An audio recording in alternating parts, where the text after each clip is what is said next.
I've been trying to figure out what gives people's lives meaning. And if you look at it technically, in order to have any positive meaning in your life, you have to have identified a goal and you have to be working towards it. And there is a technical reason for that. And the technical reason, as far as I can tell, is that the circuitry that produces the kind of positive emotion that people really like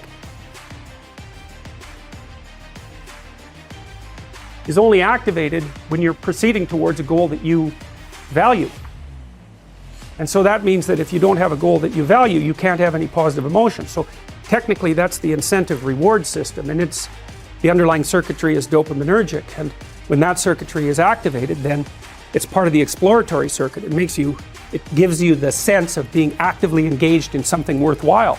You know, you tend to think of positive emotion as something produced by reward, but there's two kinds of positive emotion. One is the reward that's associated with satiation, and that's consummatory reward, and that's the reward you get when you're hungry and you eat.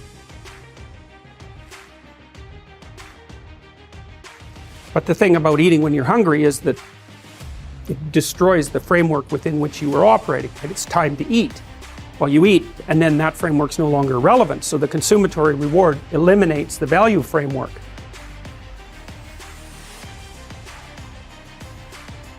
And so the consummatory reward has with it its own problems, but the incentive reward is constantly what keeps you moving forward. And incentive reward, because it's dopaminergic, also is analgesic, literally analgesic. So if you're in pain, you take opiates and that will cut the pain, but so will psychomotor stimulants like cocaine or amphetamines.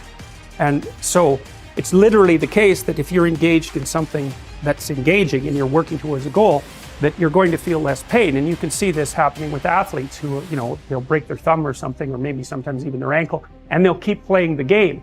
Of course, afterwards they're suffering like mad, but the fact that they're so filled with goal-directed enthusiasm means that, well, the pain systems are in some sense shut off.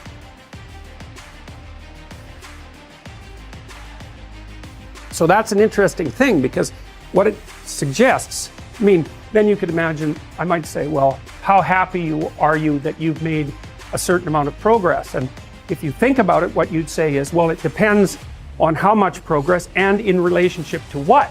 So hypothetically, you're going to be happier if you've made quite a bit of progress towards a really important goal. And then you have to think through what it means for a goal to be really important, because that's not obvious. Now, you could say, you're in this class and you're listening to some information, and maybe there's two reasons for that. You might find the information interesting per se, but let's forget about that for a minute. You need to listen to the information so that you can do well on the assignments, so that you can do well in the class. You need to do well in your classes so that you can finish up your degree. You need to finish up your degree so that you can find your place in the world.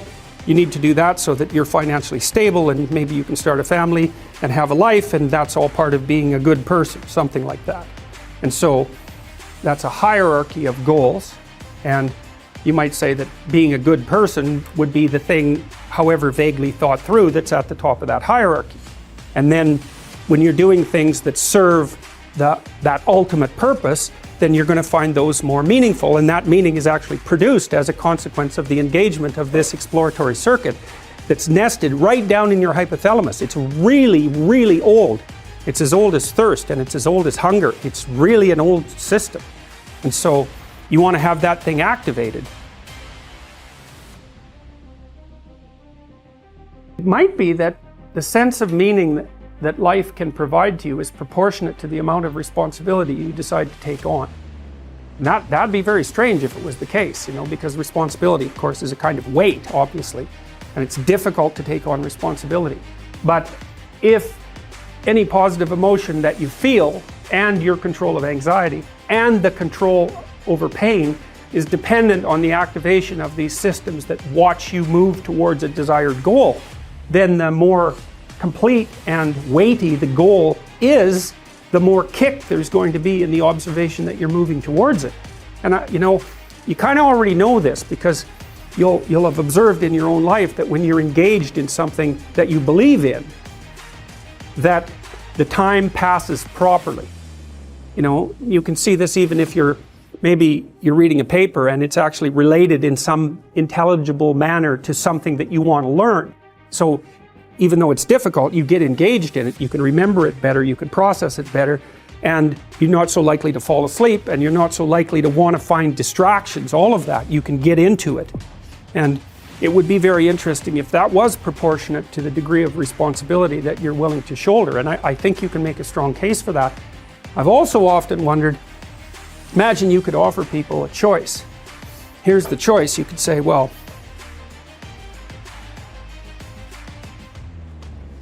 your life isn't meaningful. The nihilists have got it right. There's no meaning in your life.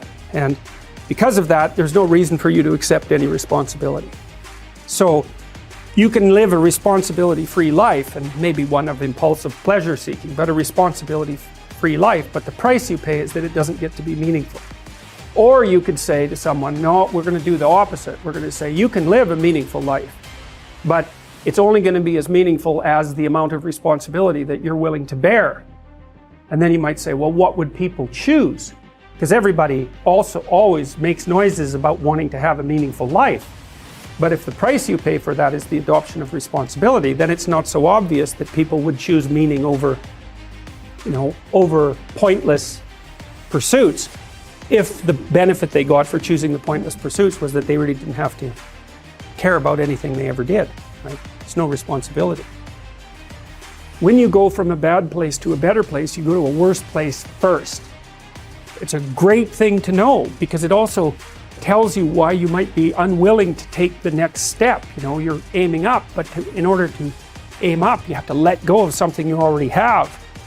And then that'll put you into a state of chaos. And unless you're willing to undergo that intermediary state of chaos, and you might not recover from it, you're not going to get to the next level. Many of you, I presume, have seen Breaking Bad.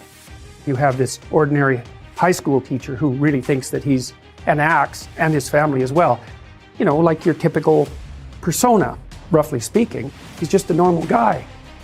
But part of the reason that he's a normal guy is because he actually hasn't been put in abnormal circumstances, and then all of a sudden he is. And he has a genuine moral conundrum, right? He's going to die of lung cancer, and he has a son who's got a lot of health problems, and he's terrified that he's going to leave his wife and his child behind with nothing.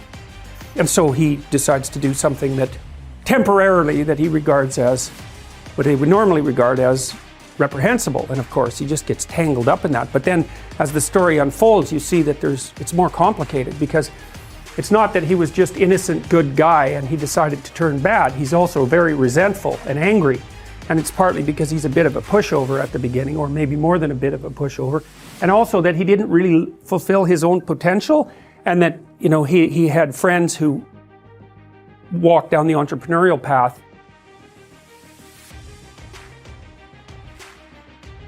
and maybe they weren't quite fair to him, but whatever, he ends up not very successful as a high school teacher. So he's really angry about that. And so there's more motivation for him opening up the door to the terrible elements of his personality than just the fact that he's got good motivations to do so. And that unfolds, and so you see the warps and twists in his resentful character increasingly manifest themselves as he walks down this road to really total brutality. So it's one step at a time. And that's the thing, is that you end up in very bad places one step at a time. So you've got to watch those steps. Sometimes you take a leap forward and you learn some things, but you can't catalyze a new identity. So you try to go back and hide in your old identity. And that actually doesn't work, because, well, things have changed and you've learned something, and that isn't who you are anymore. And so it's like you have to cut parts of yourself off in a destructive manner to fit back into the person that you were. One of the times in your life when you actually realize that you're an individual is when you'll go and ask your parents something and you'll realize they actually don't know any more about what you should do than you do. And that sucks. And that's partly why people are often willing to maintain a tyrant-slave relationship with their father. It's like, on the one hand, you have to be inferior in a relationship like that. You've always got the judge watching you. But on the other hand, there's always someone who knows what to do. There's always someone standing between you and the unknown that you can go ask, what should I do? Well, at some point you'll realize that the reason you can't ask that anymore is because they actually don't know any more than you do. And then that's a pain, like that is a symbolic death. And that's also when you establish a more individual relationship with your parents. It's at that point that you could conceivably start taking care of them instead of the reverse. And that's a time that should come. But you have to let that image of perfection go. And that exposes you